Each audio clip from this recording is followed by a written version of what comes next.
Good morning. Welcome to another beautiful day on the Arizona BDR. So we stopped early last night, made camp about 3:30, did some organizing, some cleaning, and cooked a nice dinner. We're up kind of a little later than what I expected, but we're getting ready to get on the road. Today is going to be another long push. By the end of it, we'll have covered over 166 miles, bringing our total BDR mileage to 653. From our starting point back in Nebraska to tonight's camp, we'll be sitting at just under 1,600 miles. If you're just joining us here, you may want to go back and start from the beginning, because this trip has been full of surprises. Arizona has a way of changing on you when you least expect it, and what we've seen so far is only part of the story. As we continue north to Flagstaff, the landscape shifts again. The rolling desert slowly gives way, and just like that, we're back in the pines. Tall, dense forests surround us. The air feels different up here, cooler, quieter. It's hard to believe that just days ago, we were running dusty desert trails and staring out across wide open valleys. Arizona doesn't ease you into transitions. It just flips the switch.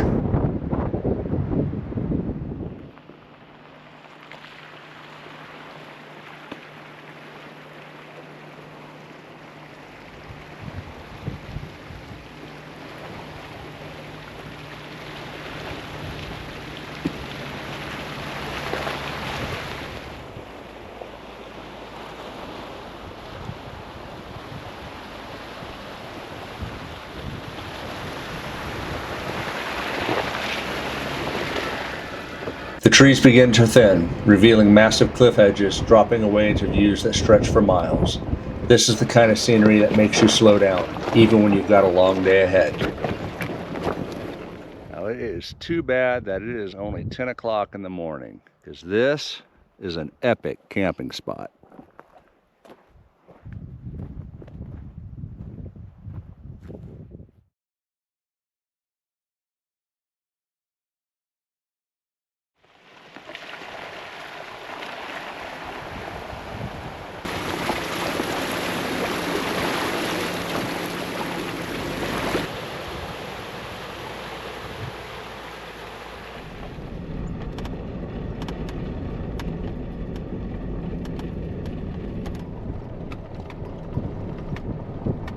Every turn feels like it's trying to outdo the last.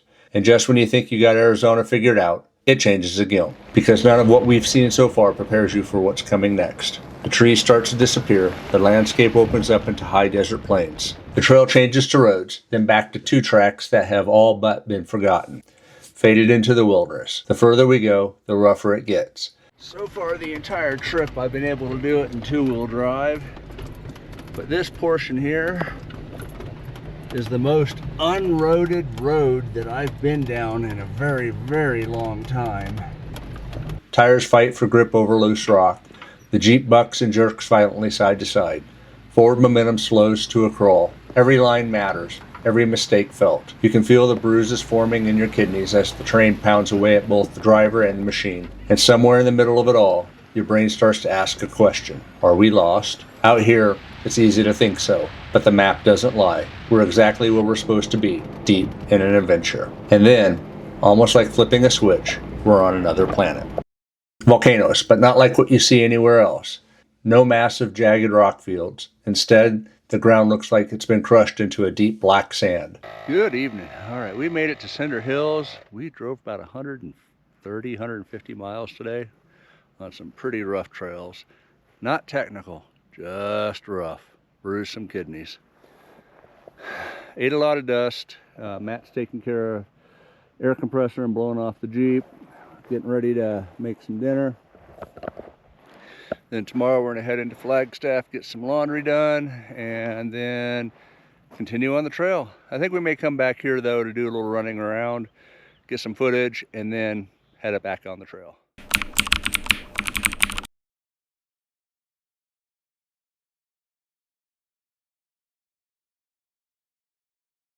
Good morning, welcome to the Arizona BDR. We are at Cinder Hills OHV Park near Flagstaff.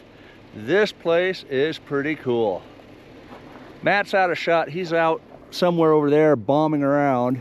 You might be wondering, why is this sand and not lava rock and boulders? What we're driving on isn't always hardened lava flows. In many cases, it's loose volcanic material, cinders, ash, scoria, ejected during past eruptions. These fragments were once molten, thrown into the air where they cooled rapidly, trapping gas bubbles and forming a rough, porous texture. Over time, wind, water, and freeze-thaw cycles break it all down, crushing it into smaller and smaller pieces. Eventually, it becomes this: deep black sand. Yep, that'd be an amazing place if you had a four-wheeler, motorcycle, side-by-side, something like that. Jeep, it's a good time, but now I'll have to see a volcano.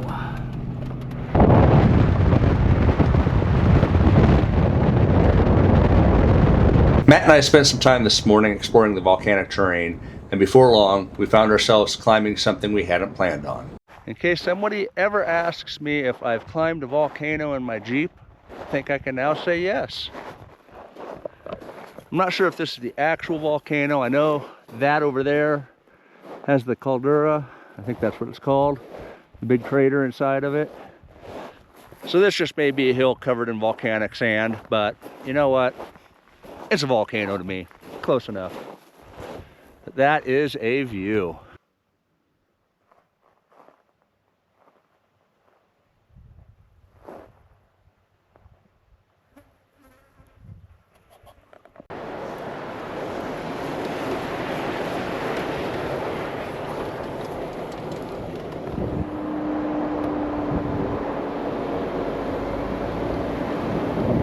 One piece of advice though is drive your own drive. If you're not comfortable, don't do it just because somebody else did it. So we finished bombing around up here Cinder Hills. I think it's called Cinder Hills OHV, and Matt did a little bit more bombing around than I did, and we're down a little bit on fuel, so we're gonna head back to Flagstaff, top off, and then start back to north.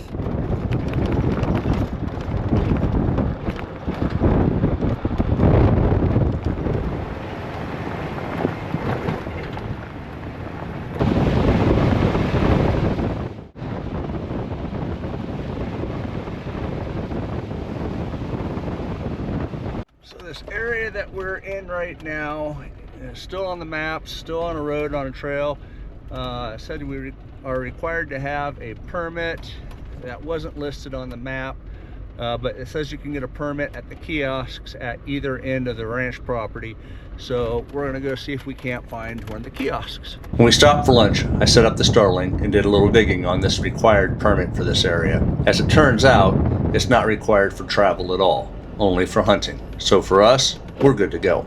All right, we made it to the volcano, and this thing is so cool, except there's a sign saying you can't drive up there, and that the area is closed from January 1st till May 31st. Like May 31st. I'll have a into May. I'll have something in the description right here or there or whatever.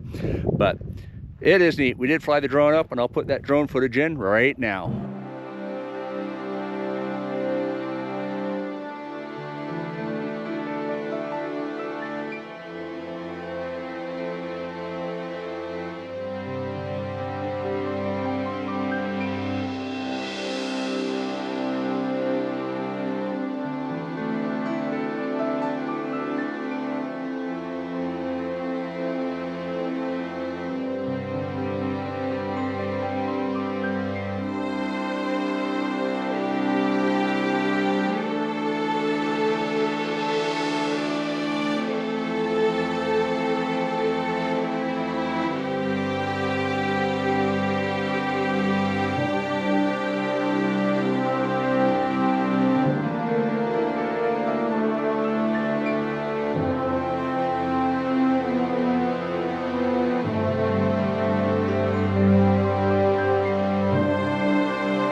It's hard to put into words just how surreal this is, sitting here, having lunch, flying the drone, surrounded by volcanoes. But as good as this moment is, it's time to keep moving. We continue pushing north, heading towards something completely different, something man-made, wind turbines. I've seen them before, but only in passing, usually being transported down the highway or spinning slowly in the distance.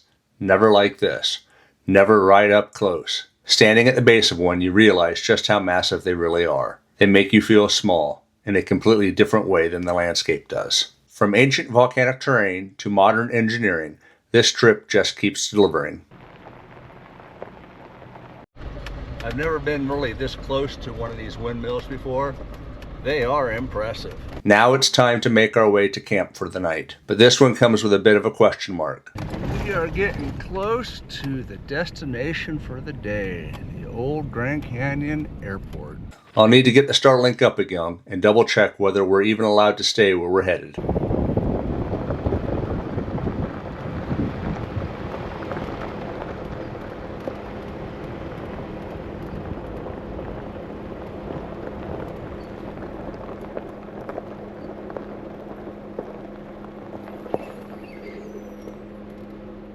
All right, so we made it to the Grand Canyon Airlines Airport, or what's left of it.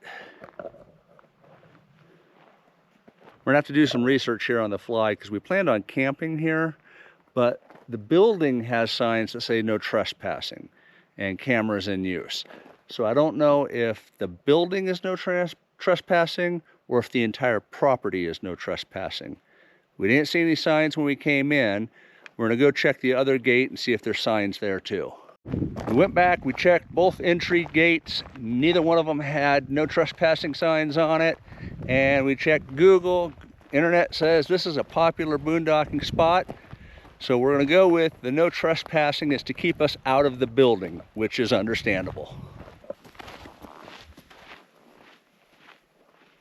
And sneak along the edges here and run after those up here too. Yep. Oh, it's not sod, it's just stone.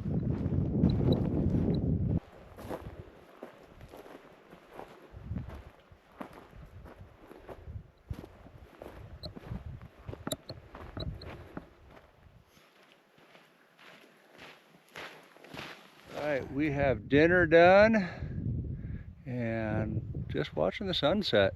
What an amazing camp. And tomorrow, we are heading to the Grand Canyon. Fingers crossed, we're gonna get the spot we want. Photobomb, photobomb! There's more to come. Stay tuned for the next video, where we make it to what might be the most epic campsite I've ever experienced. Thanks for watching, have a blessed day, and remember, life's an adventure. Go live it.